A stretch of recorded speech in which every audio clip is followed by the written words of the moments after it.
민주당의 당권 레이스가 홍영표, 송영길, 우원식 의원 이렇게 3파전으로 치러지게 됐습니다. 자, 어떤 쇄신책을 내놓을지 관심이 쏠리고 있습니다. 국민의힘은 야권 통합과 새 지도부 선출을 두고 여전히 혼란스러운 모습인데요.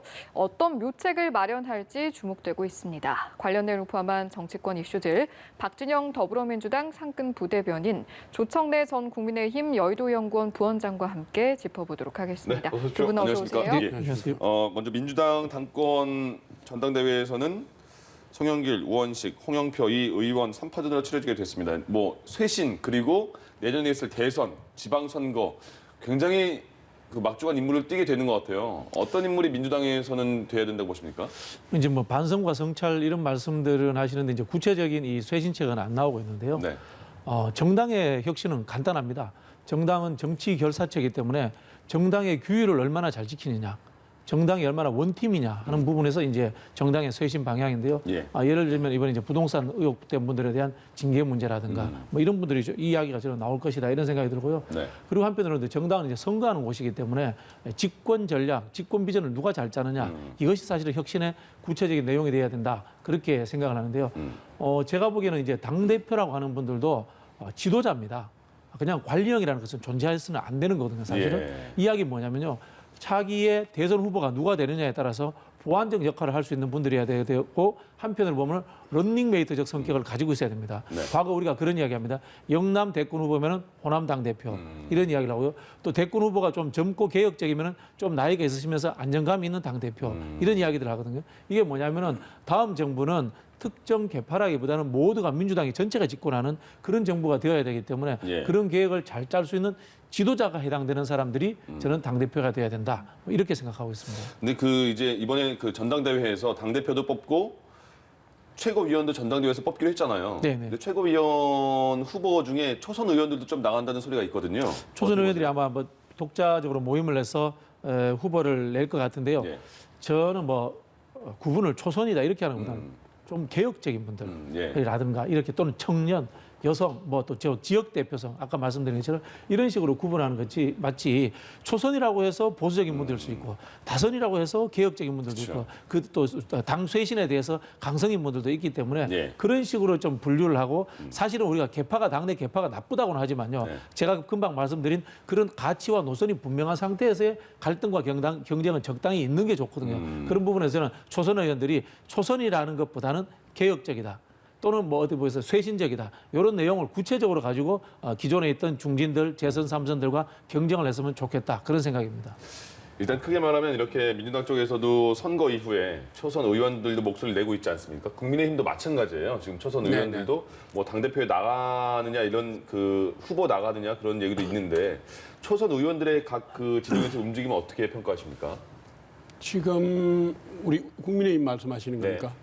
국민의힘 초선 의원들이 지금 당내에서 중진하고 초선의 구도가 만들어지는 듯이 보이는데요. 아직 당대표 전당대회에 판이 만들어지지 않아서 구체적인 양상은 드러나지 않고 있습니다. 예. 다만 예전에 비해서 초선들의 약진이 102명 중에서 한 분 이번에 탈당하셨으니까 101분 중에서 56분이 초선이거든요. 예. 지분이 상당하기 때문에 당 지도부에 한두 분은 들어가시지 않을까 생각을 합니다. 네. 쇄신의 목소리를 내겠죠. 네. 예. 또 짚어볼 만한 내용이 원구성 협상에 대한 부분. 어제 법사위원장직을 두고 국민의힘에서 민주당에 공식적으로 좀 재협상 요청을 한 것으로 알고 있는데 맞습니까?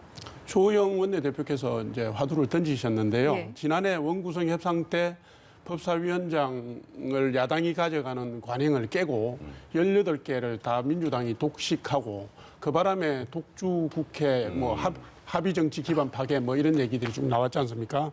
지금 원래 이제 의석수대로 하면 법사위원장을 포함해서 7개 의석을 국민의힘이 가져왔어야 됩니다. 의석수로 따지면요? 예. 그래서 지금 이거를 제대로 돌리는 것이 의회 정치의 복원이고요. 합의 정치, 의회 민주주의의 회복이다 이렇게 보는 건데 지금 민주당의 원내대표 후보 두 분이 윤호중 의원, 박완주 의원 두 분 다 법사위원장은 여전히 민주당 몫이라고 얘기를 합니다. 그래서 지금 결국에는 제가 볼 때는 새로 원내대표 지도부가 만들어져서 새로 협상을 시작하더라도 민주당은 기득권을 계속 유지하는 방식을 고수할 거다. 결국 독주 체제, 일방 독주를 그대로 가져갈 거다. 그렇게 봅니다. 그런데 다만 박완주 후보 같은 경우에는 법사위원장을 제외한 원구성 협상 재분배 논의는 가능하다라고 좀 열어놓은 것 같아요. 그렇죠. 이게 보는 위치에 따라 다른 겁니다. 이제 독주했다고 하는데요. 떠맡은 거죠. 국민의힘이 안 하겠다고 해가지고 다 떠맡은 거죠. 뭐 저는 뭐 그렇게 생각을 하고요. 한편으로 보면 원 협상을 뭐 다시 할 수는 있다고 보는데요. 지금 이 민주당 원내대표 경선에서 저는 그 이야기를 할 필요는 없다고 생각합니다. 그게 중요한 게 아니거든요. 중요한 것은 내부의 혁신이고 앞에서도 말씀드린 것처럼 대선 플랜을 어떻게 잘 짜느냐 하는 거기 때문에 사실은 대외적인 문제는 좀 부차적인 측면이 존재할 수 있다. 뭐 저는 그렇게 보고 있고요. 예. 이 원 협상과 관련해서는 그러면 이제 국민의힘에게 묻고 싶은 게 그겁니다. 법사위원장 우리 주기 싫은데 나머지 7개도 그럼 안 받을 거예요? 이렇게 물으면은 그때는 국민의힘이 오히려 제대로 된 본인들의 입장을 밝혀야 될 겁니다. 국회를 흔히 하는 과거처럼 법사위원장을 야당이 가져가겠다는 것이 목표인지 아니면은 7개라도 받고 국회 부의장도 받겠다고 하는 것이 목표인지에 대해서 예. 저는 국민의힘도 절충안도 가지고 있어야 된다. 그런 생각이 듭니다. 요거에 대해서 잠시 한번 말씀해 주시죠, 그럼. 1년 전의 모습을 그대로 연출하시네요. 그렇습니까? 그때도 저렇게 말씀하셨어요.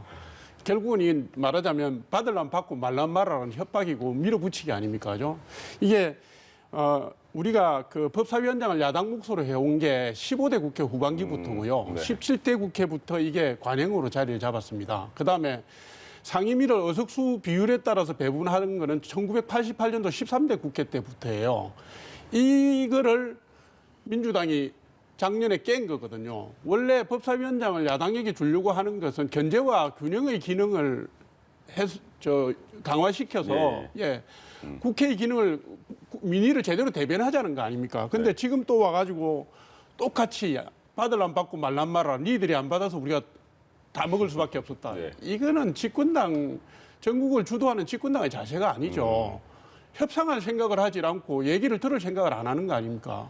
민주당 지도부도 지금 똑같습니다. 예를 들어서 4.7 재보선 이후에 대통령이시든 그다음에 민주당 지도부든 의원총회든 말로는 반성하고 혁신하겠다고 해놓고 개혁 과제를 차질 없이 가져가겠다는 유율배반적인 행동을 그대로 보이는 거거든요. 지금 민주당 지도부 일정도 말입니다. 쇄신의 여지나 성찰의 방안 없이 그냥 지도부 선출 일정만 땡긴 거예요. 여기서 무슨 기대를 하겠습니까, 국민들이? 저는 기대할 게 없다고 봅니다. 제 기억에는 1년 전에 원구성 협상할 때 여야 모습하고 아직 똑같은 것 같다는 생각이 듭니다. 근데 이제 변화는 있을 수 있다고 네네. 봅니다. 예. 이제 우리 쪽에서 보면은 이제까지 1년을 했지 않습니까? 21대 국회 1년 했는데 그 와중에 보여준 모습들이 야당은 그냥 사보타지 외에는 보여준 게 없다. 공수처 때 이게 위원들 추천도 안 하면서 시간 끌었던 문제 있지 않습니까? 예. 그런 부분들을 그렇게 비판할 수 있는 거고요. 또 야당 입장에서는 독주했다 이렇게 비판할 수 있는데 저는 이런 이야기가 나오는 것 자체가 협상의 여지가 열려 있는 것이다. 뭐 그런 생각이 듭니다. 예, 알겠습니다. 국민의힘인 지금 야권 통합이 먼저냐, 전당대회가 먼저냐, 당대표도 이제 뽑아야 되니까요. 그런 논란이 많은 것 같은데 어제 중진 연석회의가 있었습니다. 거기에서 내부에서 뭐 고성도 있었다. 네. 뭐 서로 의견에 대한 갈림이 굉장히 많았던 것 같은데 지금 어떻게 진행되고 있는 상황입니까? 작년 총선 이후에 패배를 하고 난 뒤에 비대위 체제로 쭉 왔잖아요. 이제 당이 정상화되는 딱 과정에 서 있는 겁니다. 그런데 이제 여기에서 중요한 과제가 지금 말씀하셨다시피 통합의 문제나 이런 게 있는 거거든요. 네. 근데 국민의힘과 국민의당의 당대당 통합은 오늘 하자 내일 이렇게 안 됩니다.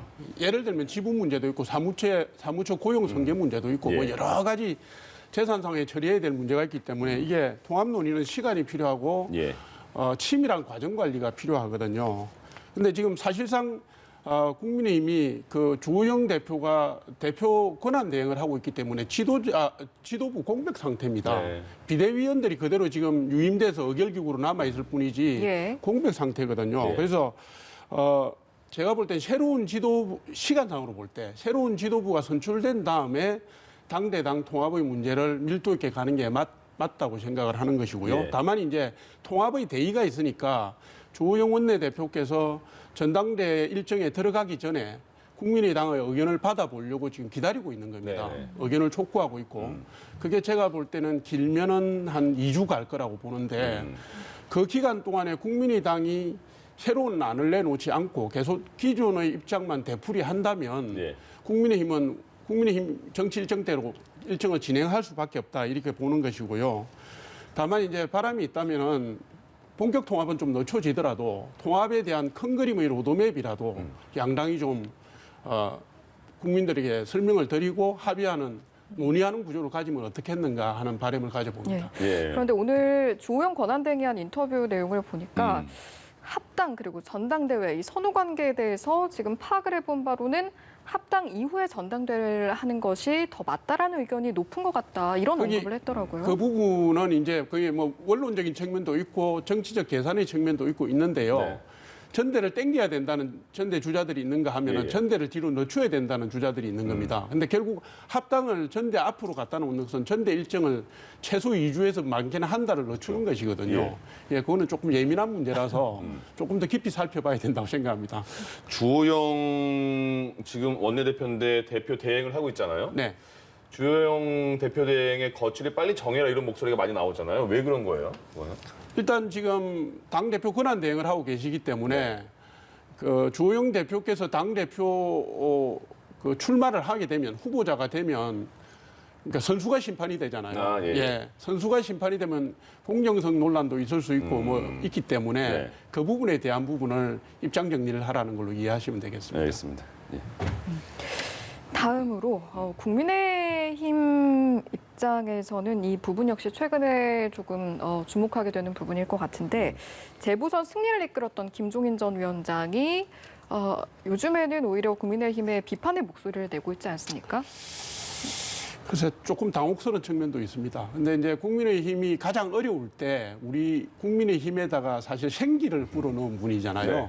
김종인 전 위원장께서. 그래서 아마도 그 애정을 가지고 국민의힘이 예전의 분열이나 갈등의 모습으로 되돌아가지 않도록 하는 건강한 비판을 하시는 거라고 생각을 합니다. 네. 다만 이제 시기적으로 볼 때 이게 좀 예민하잖아요. 합당 문제도 있고 전당대회 문제도 있으니까 김종인 위원장의 날카로운 지적이 정치적 유불리에 영향을 미치기도 하고 합당의 문제에 대해서도 이게 말하자면 훈수로 보이는 측면이 있어서 네. 그걸 불편해하는 분들이 당내에도 있는 건 사실입니다. 그래서 바로 직전까지 비대위원장을 하신 분이 갑자기 입을 다물고 조용히 있을 수는 없지 않겠습니까? 예. 기자분들이 전화도 하시고 하면 거기에 대해서 말씀하시는 과정에서 뾰족한 얘기가 나오는 건데 이건 뭐 어떻게 보면 자연스러운 거고요. 조금 더 정치적으로 해석하면 정치적 활동 공간을 넓히기 위한 의도가 전혀 없다고 볼 수는 없지 않겠는가. 저분도 정치 지도자시니까 예. 그렇게 해석합니다.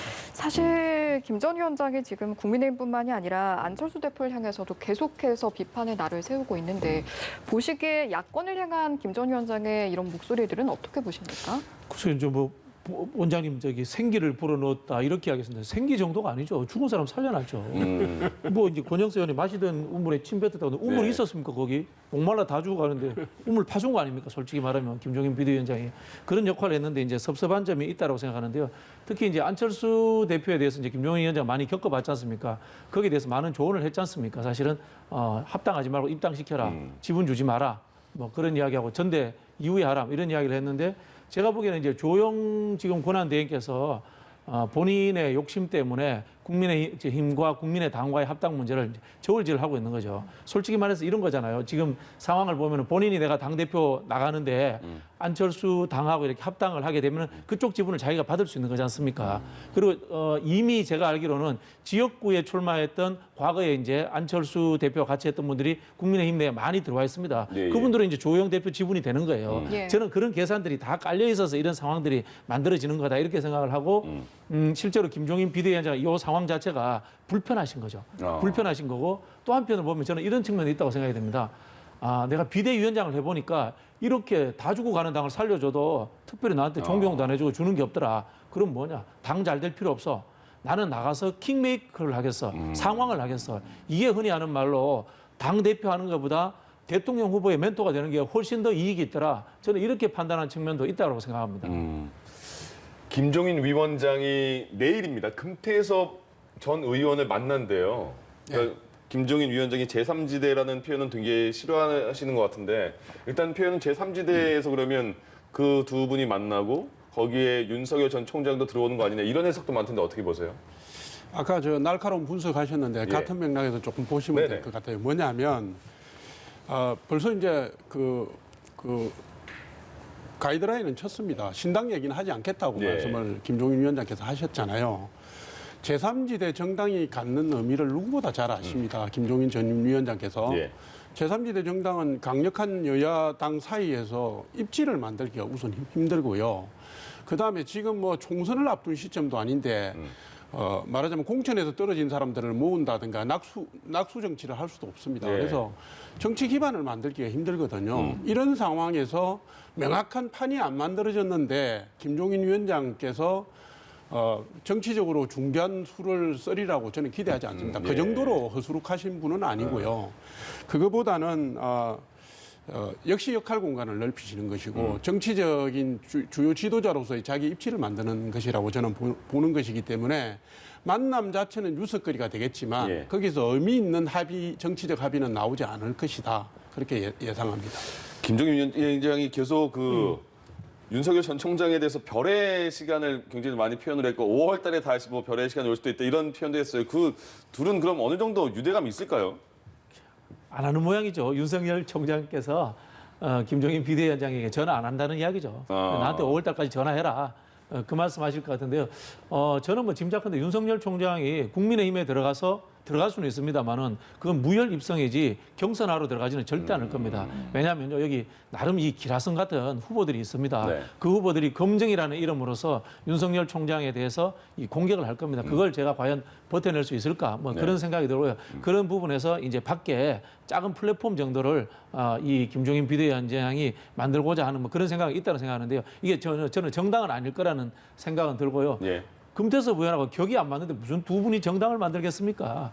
표현하자면은 제 금태섭 의원 데려다가 이제 심부름 시키는 거죠. 뭐 그 정도 보시면 될 것 같습니다. 제가 보기에는. 그러면 윤석열 전 총장이 지금 최근에 언론사 인터뷰도 조금씩 그 내용이 나오는 것 같고 책도 출간이 된다 그러고 뭐 어떤 그 사회, 정치, 경제, 노동 문제에 대해서도 공부한다는 내용도 많이 나오잖아요.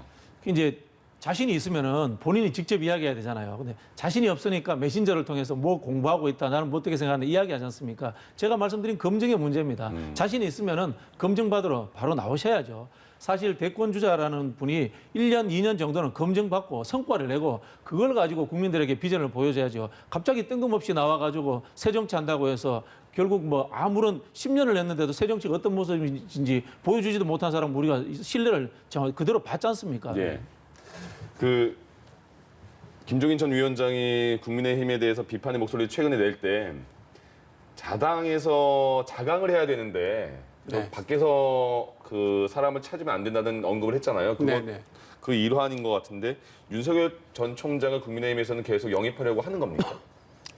제가 볼 때 영입하려고 하는 거냐 아니냐의 문제는 아니고요. 네. 지금 윤석열 총장께서 총장직을 사퇴하고 난 뒤에 행보를 보면 지금 메시지가 한 방향으로 안 나옵니다. 예. 최근에 나온 두 가지 책 종류의 내용만 보더라도 조국을 반대한 것은 문재인 대통령을 구하기 위한 것이었다.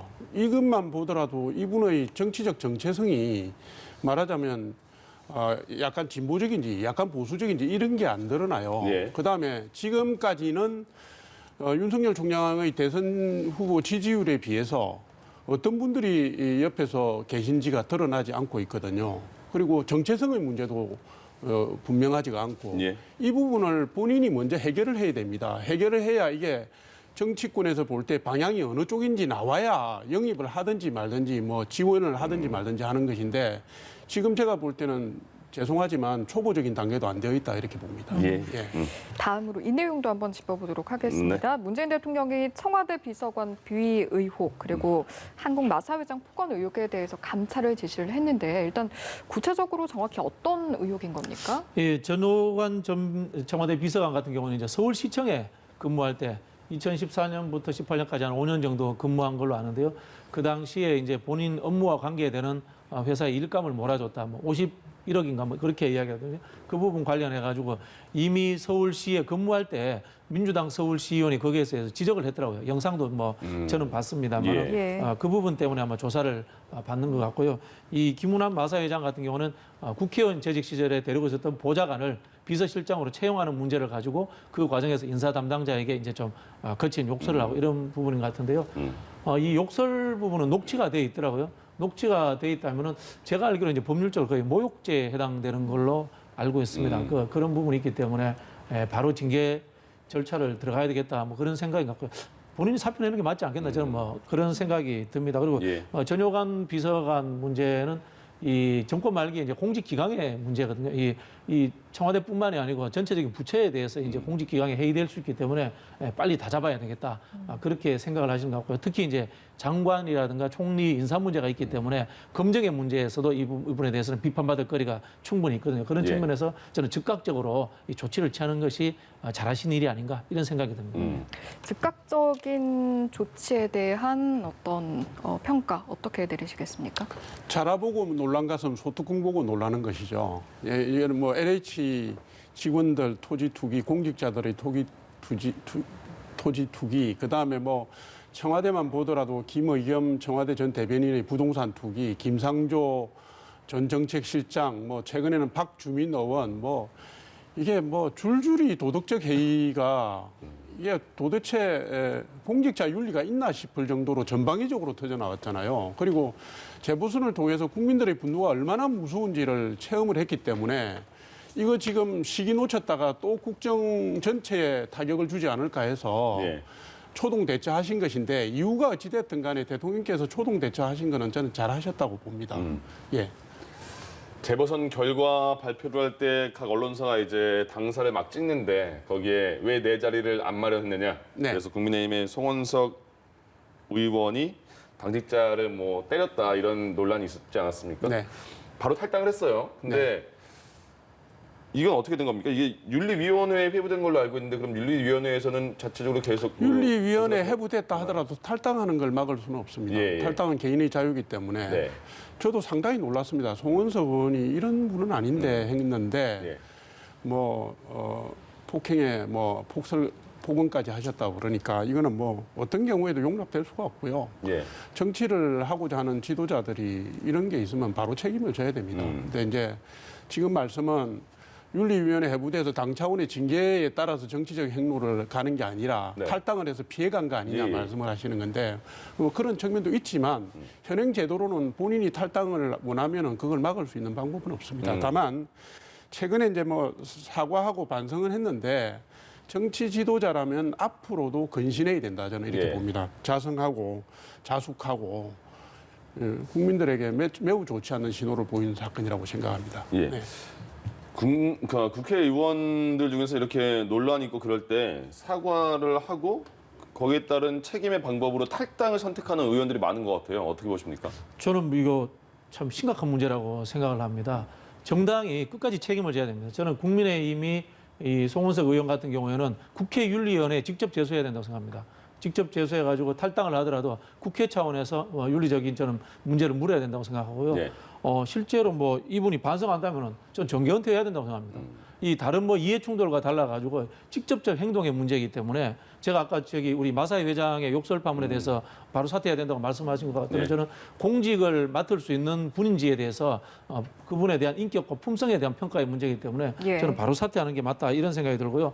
정치권에 있는 이 만연에 있는 탈당하면 모든 것이 해결되는 이 풍토 이거는 뭐 저는 여야 가리지 않고 제가 말씀을 드릴게요. 이건 네. 국민들이 정치권 전체를 이 흔히 하는 진짜 좀 코미디 집단으로 보는 저는 가장 중요한 이 원인 제공자다 이렇게 생각해서 예. 스스로에게 동료 의원이라고 하는 사람들에게도 엄격한 잣대를 저는 들이대는 것이 가장 중요하다 이렇게 생각하고요. 21대 국회의 가장 큰 문제점이 국회 개혁이라는 자체 프로그램을 어느 정당도 제안하지 않은 겁니다. 보통 우리가 국회 원구성되고 한 2, 3년 지나야지 이런 사고들이 많이 터지거든요. 1년도 안 됐는데 빈번하게 이 일들이 터집니다.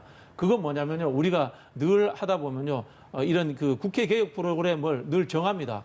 윤리특위위원회를 외부인들로 구성을 하자라든가 이런 것들을 하기도 하고요. 예. 그다음에 뭐 삼진아웃제 하자든가 이런 다양한 의견들을 내놓는데 이번 국회는 아예 그런 것조차도 없어요. 저는 그런 부분에서 양 당이 모두 다 저는 반성해야 된다. 그런 생각을 가지고 있습니다. 예, 알겠습니다. 오늘 말씀 여기까지 듣도록 하죠. 지금까지 박진영 더불어민주당 상근 부대변인 그리고 조청래 국민의힘 여의도연구원 부원장과 함께했습니다. 네, 두 분 고맙습니다. 고맙습니다.